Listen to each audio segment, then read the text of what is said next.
Okay, we're going to try this again. I did this yesterday outside by the pool so I could hear the birds and kids playing in the yard, but it didn't record. Or I should say, it didn't record well. It recorded, but the quality was not great. So I started this yesterday. We're going to work some more on it today. And I realized that some of these didn't get filled in all the way.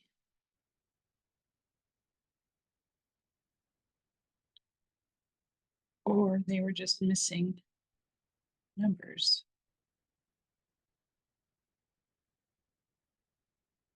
Sometimes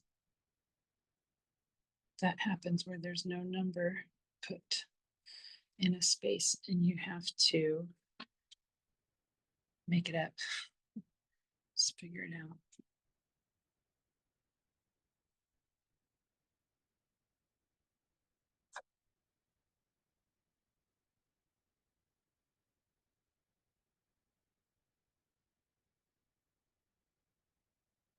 But I just keep hearing bad news after bad news. And so I keep coming back to painting to ground myself in the present and try not to worry about all the hurting people in the world and try not to play the what if game and have future fears about might happen, which is so easy to do. I'm a planner and I want to be prepared for disasters and all those things. So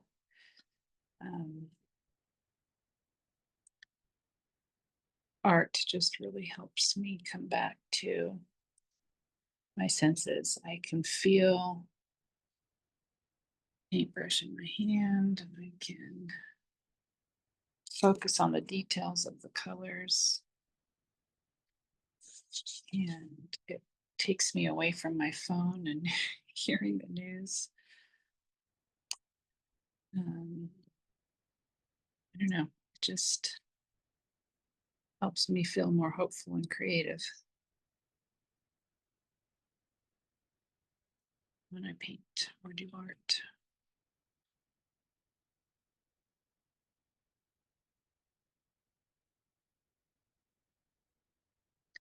Maybe it's a form of escape, but it's one that I'm okay with. I welcome it. And it's better than eating ice cream, which is my other form of escape.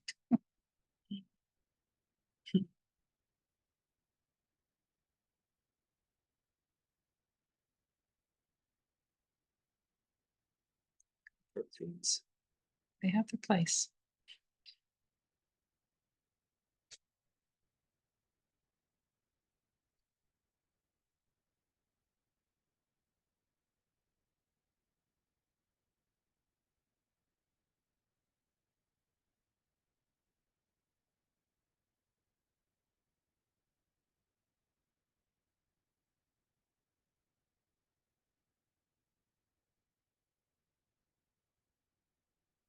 Something I did today, this morning, was I hid one of my YouTube channels. I had made a YouTube channel a month ago, and then when I went to finally go use it, I couldn't find it because I have like 3 Google accounts. And so I made another one and uploaded a video and got my first subscriber. And then I realized, oh, I know where it's at. And I went and I found it. And that's the one I really want to use because the handle matches all my other social media handles. And I had to figure out how to hide or unpublish or however you say that the second channel I had just made. So I learned something new today. And I hope I did it all right. And I'm assuming there might be some follow-up things I need to fix at some point, but for now, I did what I could. And I think it's gonna work. And if not, I'll figure out how to make it work.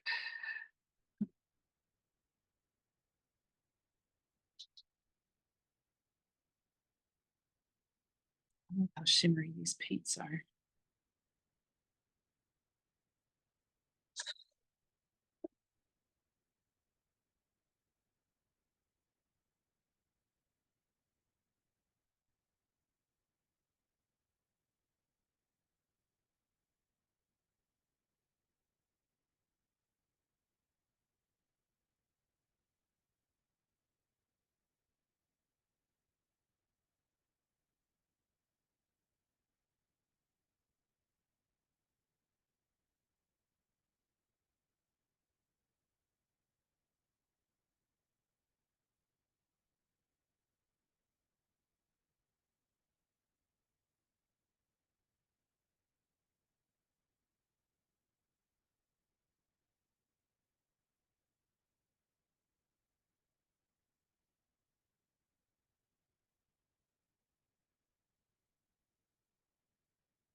Well, I can tell you the story that I said yesterday on my video. It was a serendipitous meeting. I just feel like it's always fun to hear that kind of good news about by chance meetings that are helpful and encouraging. So my my mom sent me money for a to get a meal from the kids and I at our farmers market. I'm not sure how she knew that we had a farmers market meal being sponsored, like a fundraiser. Maybe she subscribes to our online newspaper or something. I don't know. She doesn't even live in my town, um, but she sent money so we could go eat out. And that in itself, I felt was like such an awesome blessing. It was a day I was commuting to work and gonna get home late and have to unload groceries and make dinner. So it was like the perfect day to get dinner out. And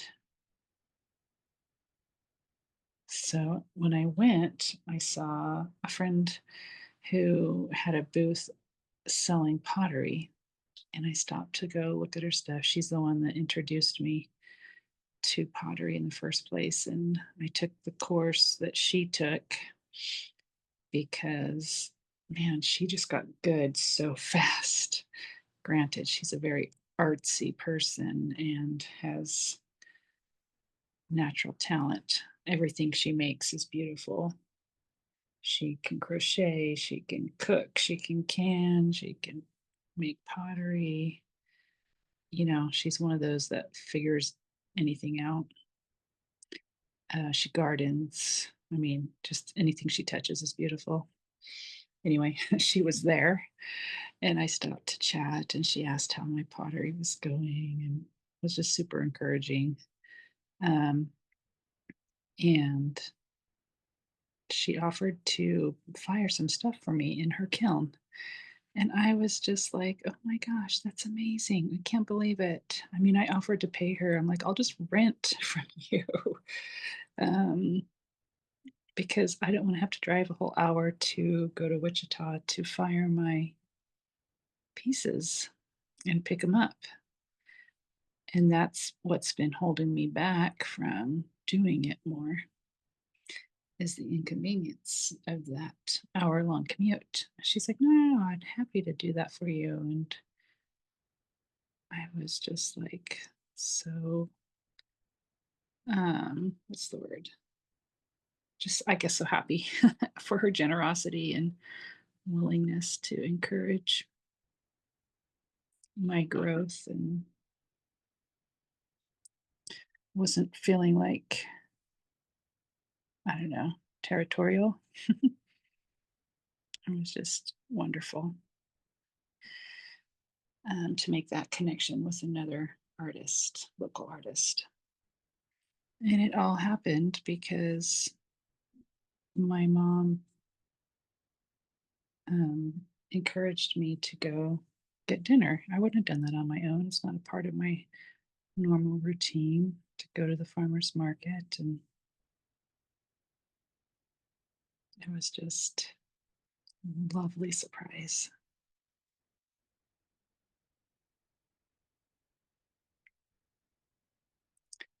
So I say that to remind myself,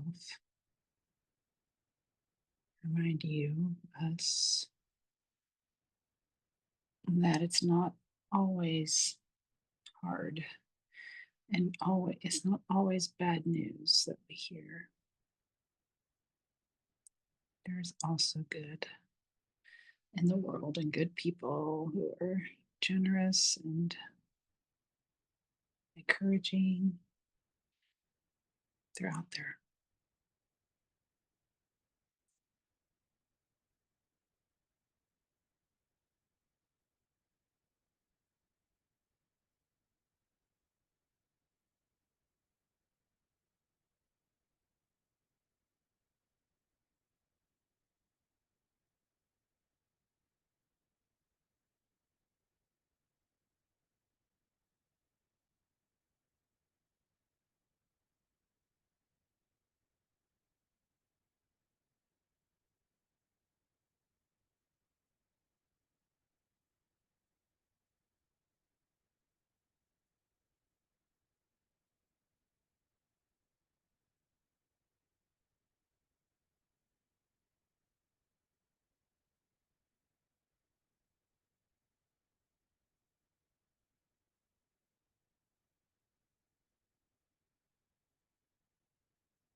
I did a dream interpretation for a friend. She emailed me yesterday, sent my reply today, and I thought it was interesting because I had two dreams of my own last night that I decoded when I woke up. But I just felt like the dream she sent me was so rich with meaning and symbolism and metaphors. And like I got all these intuitive insights for it, where my own dreams, I feel like I didn't get very much, um, which I thought was kind of odd. But now that I'm thinking about it here as I paint, as to the why, I'm wondering if it's just one of those things where it's not time for me to understand the dream. Or maybe there will be pieces to the puzzle, and I got some of the pieces last night, but not all of them. And that's by design. And that clarity will come with time and patience. So I have to accept that and be okay with it and not try and force an understanding or a meaning prematurely, and accept that maybe part of the work of reprocessing whatever it was, maybe it happens without so much work, without me decoding it. Maybe the work is already done and I don't need to invest so much time and energy in trying to understand the whole thing start to finish. I did a Google search on what are the similarities of how your rapid eye movement works while you're dreaming and how it works when you do EMDR. And they said it was very similar. And actually, EMDR is trying to mimic that process, reprocessing, and how your eyes move. So I'm wondering, like, so that's the natural way of reprocessing memories that the body intuitively knows how to heal. There's probably a lot more benefits to our dream life than we give it credit. So,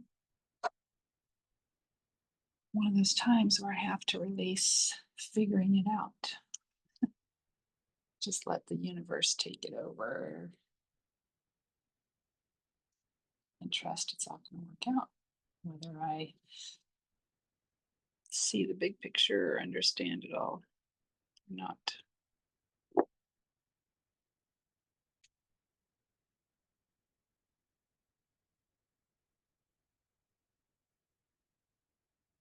Like these paintings, sometimes I see two colors side by side and I think it's not a very nice blend.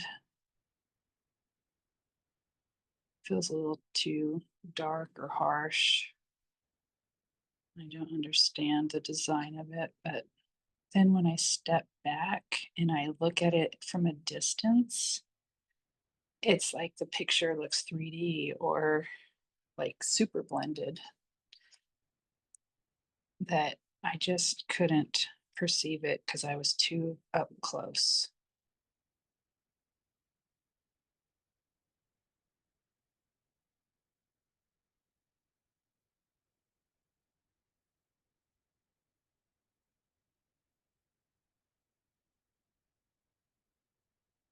Actually, you know what painting really did that for me? I'm gonna go grab it. It's a nice one.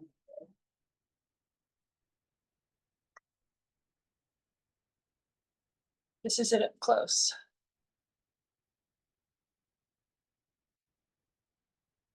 See how it's just kind of looks choppy? But let's see if I can pull this further away. When you look at it at a distance, it really feels like you can see the shadows a little bit better. I don't know.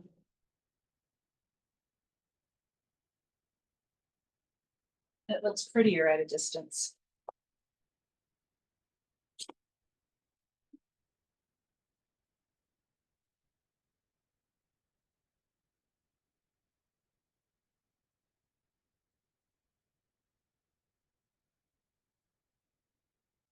You know what? I should do the background before I do these dark leaves because I feel like it's going to be cleaner.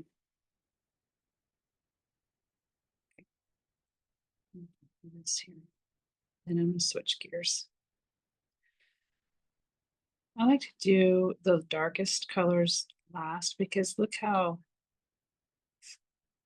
I don't know, smooth that is. Now, when I come back with a lighter color and try and go up next to that edge, some of the lighter color is going to get on top of or too close to that dark part, and it's just not going to look so finished or polished or, I don't know, clean. I'm going to come in with a big brush for these large areas of the number 3. Covers more ground a little bit faster. It is harder with a large brush though to get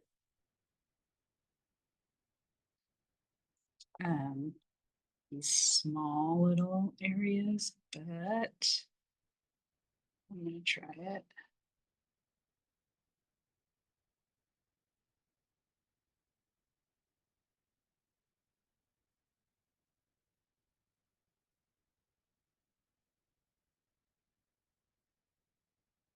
This one's nice and shimmery too.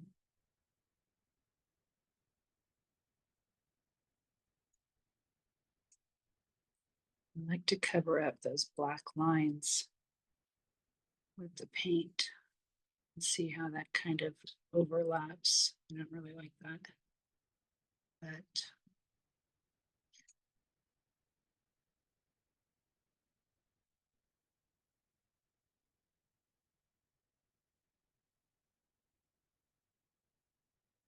the alternative is to leave a little bit of light and not go all the way up to it. I don't necessarily like that either.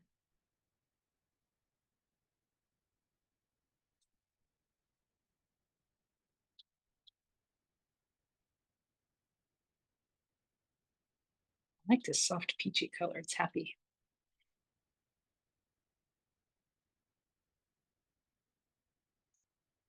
It feels summery.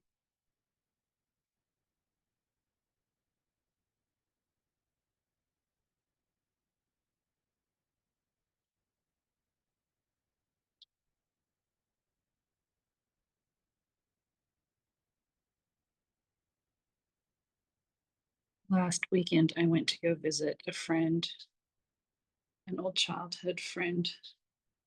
She lives in Kentucky, so we flew out and just for the weekend. But we were friends in elementary school. And then she moved away and came back in high school and we reconnected. But the unique thing about this friendship is that our dads were friends in childhood. So it's so, what's the word? Unique. I don't know. Maybe other people have this experience, but it's so cool to have um, her parents telling me stories about my grandparents. So her parents live next in the same town as her. They move kind of together when we both grew up in California, but we're both in the eastern and well, I'm in the Midwest and she's Kentucky. Her parents moved with her, and so when I went to see her, I got to also see them and hear him reminisce, her dad reminisce about times with my dad and uncles, my grandparents. And it was just like, man, these are stories I've never heard before. And there was kind of a special bond just because her parents knew so much history about my parents and my parents' family. Both of our parents grew up in a cult, um, religious system that was just very rigid, similar to the Amish. Neither of our parents stayed in that cult. They both escaped or didn't join or got expelled, thankfully. So I didn't have to grow up in that system. Yes, there was secondhand or second generation trauma, I should say, to heal from that, but not like it would have been had I been raised in it.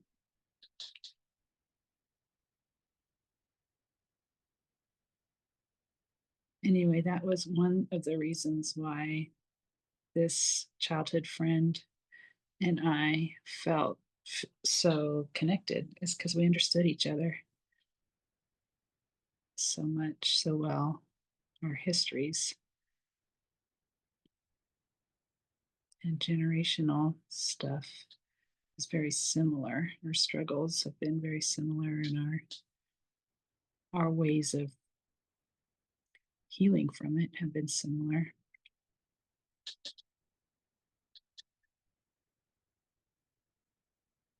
But it was fun to hear her dad talk about my grandpa Willie's farm and orchard and fruit farm. I come from a long line of farmers, so he was very self-sufficient, and my grandma did a lot of canning. She canned everything. I mean, meat and fruit and vegetables and sauces and jams. I mean, you name it. If they could grow it, she canned it. And I grew up with that too. My mom did the same thing, not to that degree, not out of necessity, but largely because my grandpa still had a big farm and would give us produce, fresh fruit and vegetables all summer.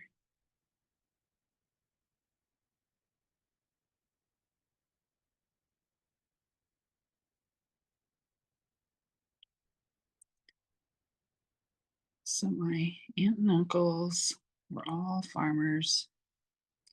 I had a love of gardening as well. I actually got a master's in permaculture gardening. After I graduated with my bachelor's in sociology, I went back, um, mostly because I was working for a nonprofit at the time, and they wanted, or I should say, we wanted to do a community garden project, and I didn't know how to organize and manage and or do gardening. So I got a mentor and started taking classes, and eventually she said, Amelia, you're taking so many courses, you might as well get credit for it and get a degree out of it. So we created a multidisciplinary program in community gardening and permaculture gardening. It was fun. And I'm glad I did it. And I still love to garden. I don't have the time for it these days, but I know I'll pick it back up again someday when I do. It's so life-giving just to get my hands in the dirt and be outside in nature, to plant flowers that are pretty and cut them and bring them indoors. And I just love the taste of fresh produce over what you get in the grocery store. It's so different.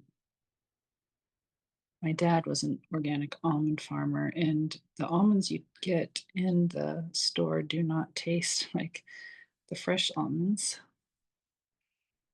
It's just a completely different flavor. And now that I live in the Midwest and a lot of our produce gets shipped in, I miss the taste of freshly picked strawberries and I don't know, just all the fruits, the peaches and apricots, plums, everything. Everything fresh is better.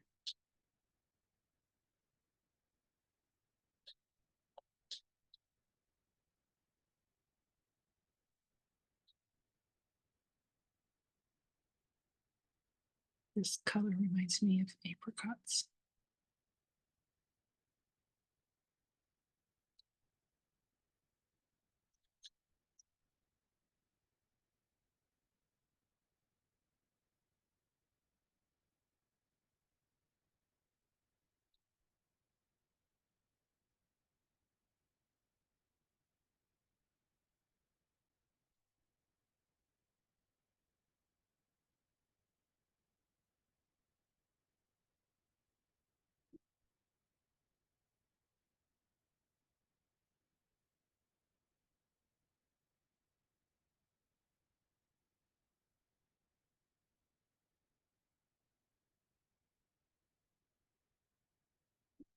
My garden this year consists of a basil plant. I mean, aside from the ornamental shrubs and things, I planted amaranth and basil and zinnias, and maybe a few marigolds are going to pop up that were kind of stuck in with the saved marigold seeds I had from last year that I kind of broadcasted. So curious to see what pops up in those containers.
Oops.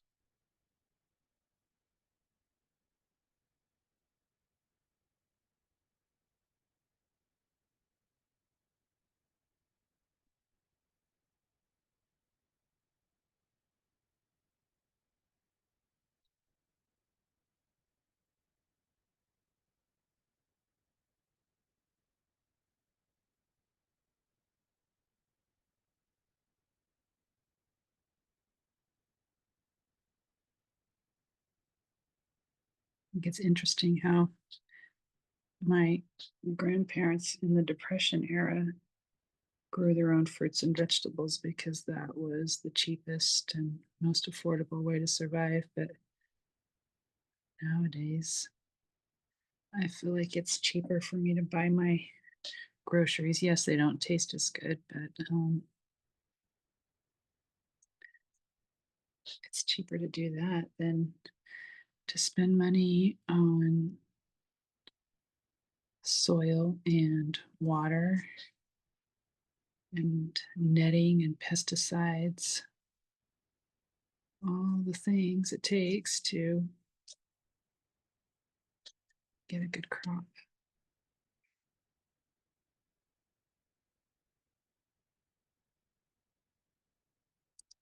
I kind of feel that way about the pottery. Like it's going to cost money to play, to have fun. You can't really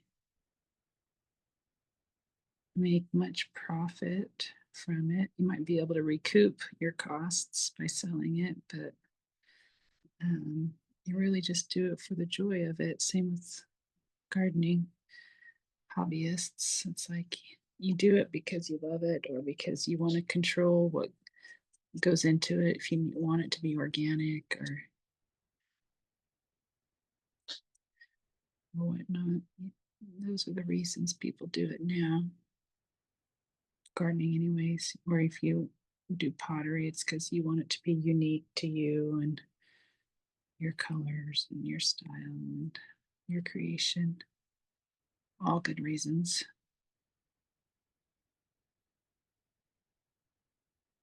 Oh, that didn't work out very well.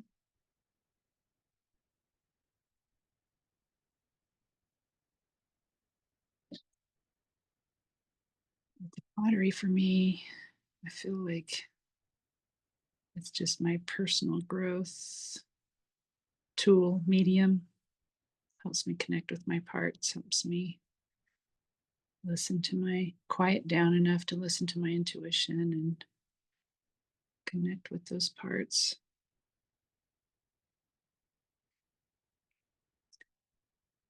So that's the purpose behind it. And if I can sell the stuff when I'm done, that's great because it's just piling up.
Some of these little spots here, you don't realize that they're background pieces until you're into it. And that's how life is too.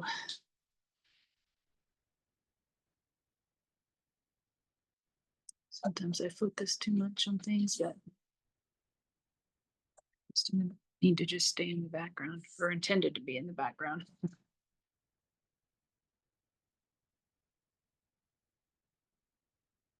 I guess it's all part of the bigger picture. The idea of something being in the background is just a term or a concept I've used to define something that doesn't need to be defined. Maybe everything is background.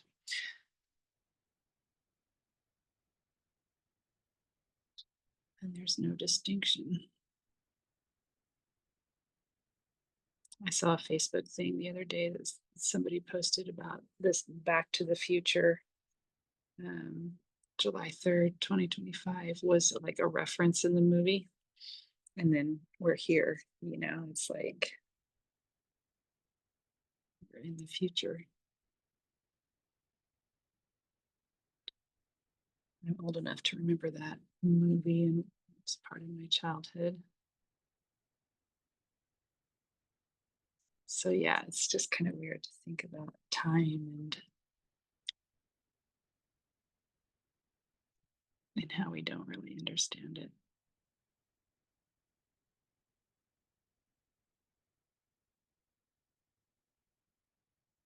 Now that there's quantum physics and all these different ways of understanding and interpreting time,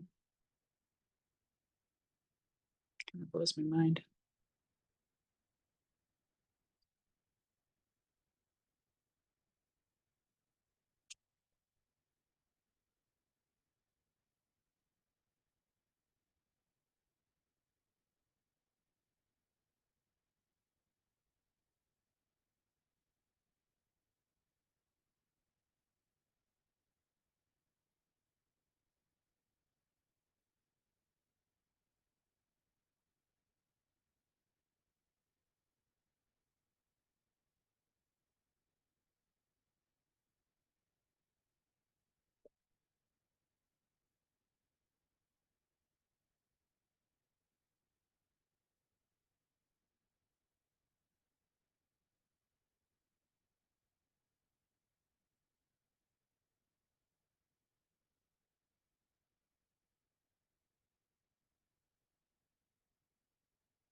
Probably going too fast. The end is in sight.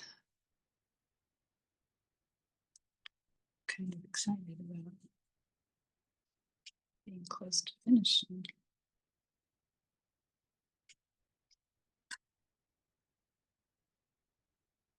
I feel like when I start rushing things, it's probably a good time for me to stop and come back to it later because I'm getting too into my head and less artistic and creative.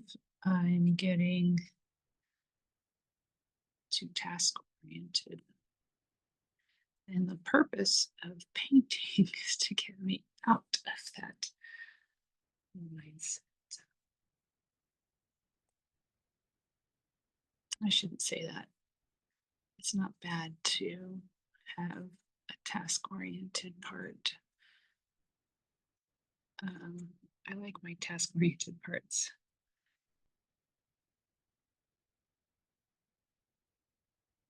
And what they do for me, but it's good for me to practice in letting them work together, the creative and the purpose driven, goal oriented parts. That's my challenge when I paint. So let them both express without calling one of them bad.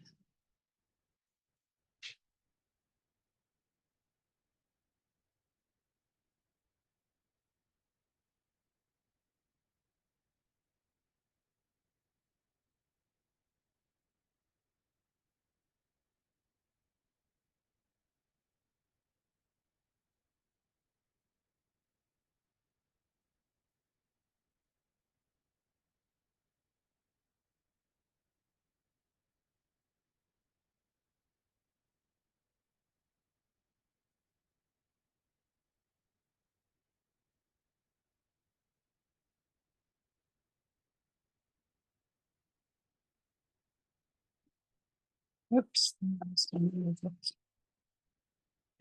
camera. Sorry about that.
Putting the last puzzle piece in, even though it's not the final color, it's final spot of three, number three. At least I think so. I might find one that I missed later.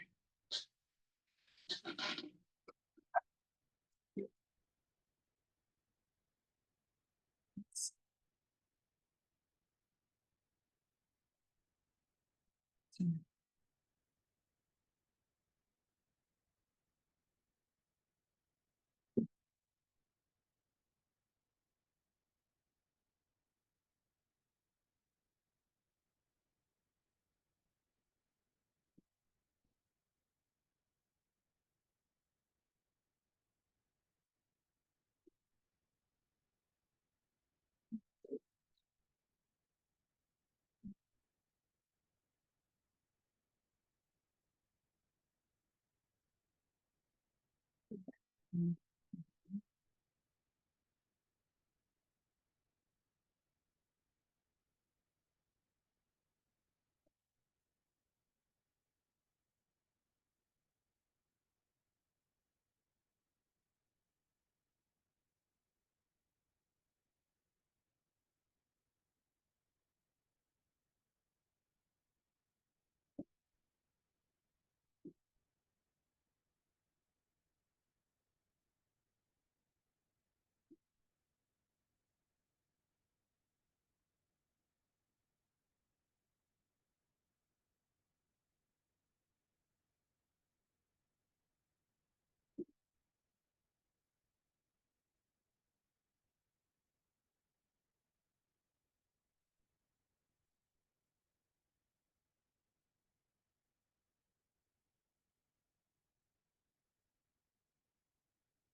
Mark out a space on my table so that I know that I'm staying inside the camera view.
I read something helpful this weekend while I was on the plane.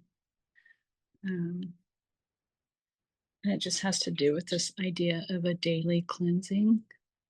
I'm just thinking about it when I wash my paintbrushes after I'm done painting, and I just make sure that they're, oops, all the paint is out so it doesn't dry on the next time I use it.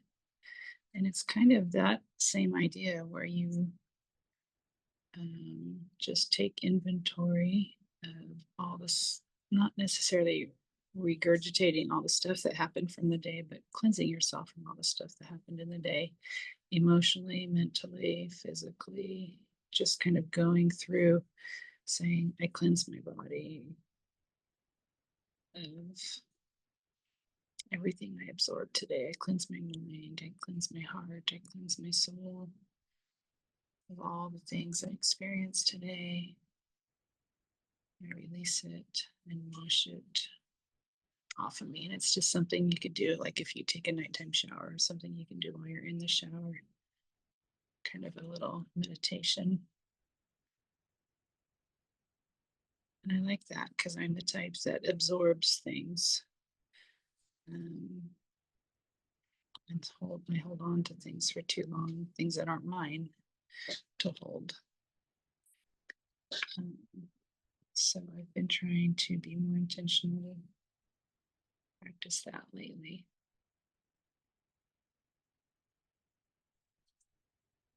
So I thought I'd share that with you. So I'm thinking about it. As I'm thinking about finishing this painting and entering the world of to-do lists and trying not to carry one day's burdens into the next, and knowing that the next time I look at my phone there might be more news to be read.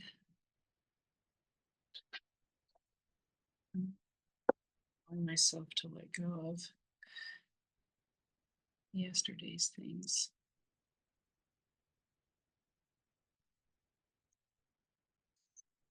so that I can be present in today.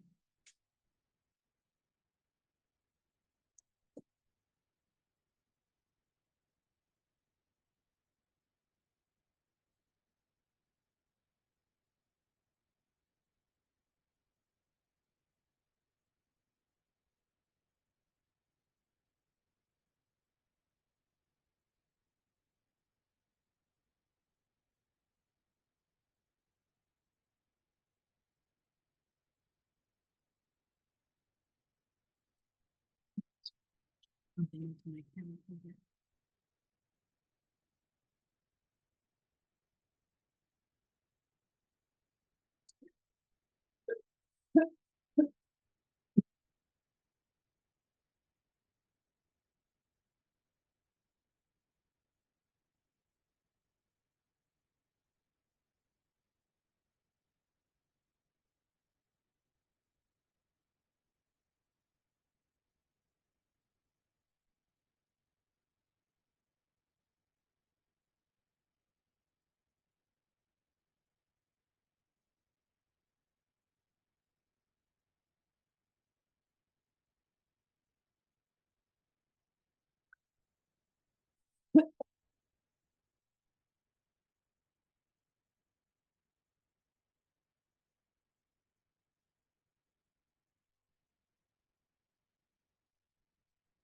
See a few missed numbers, but they will be,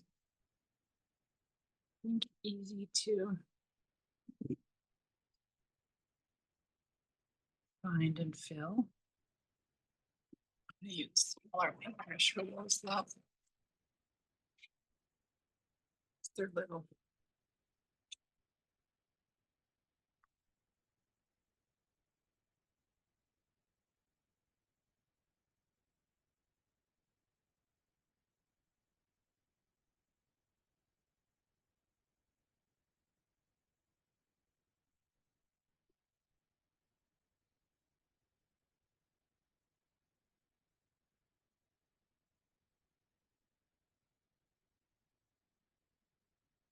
Whoops. The water.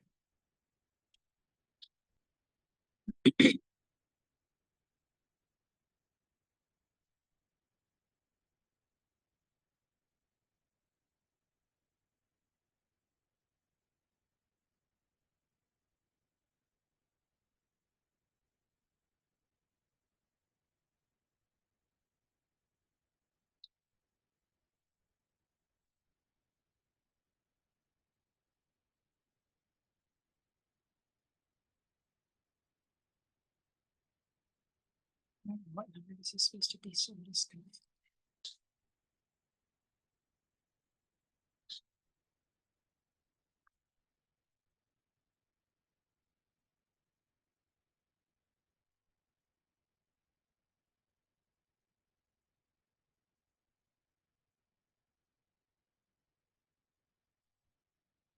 I'm gonna keep finding more number 8s and more number 7s after I've washed my brush, but that's how it goes. You don't see them until the other things are filled in.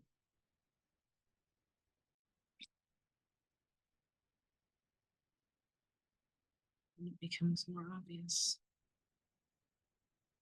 what the next step is. Just do the thing you see. Come back.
Keep coming back to 2s and 4s. I keep finding new ones. I feel like that happens a lot.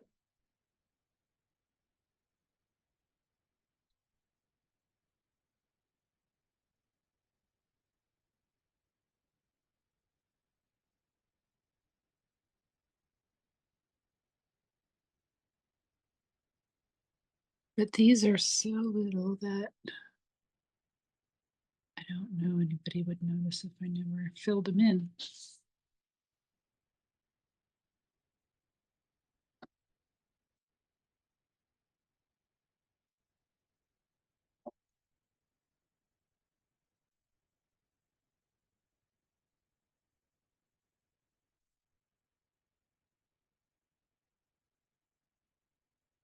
Yeah, I think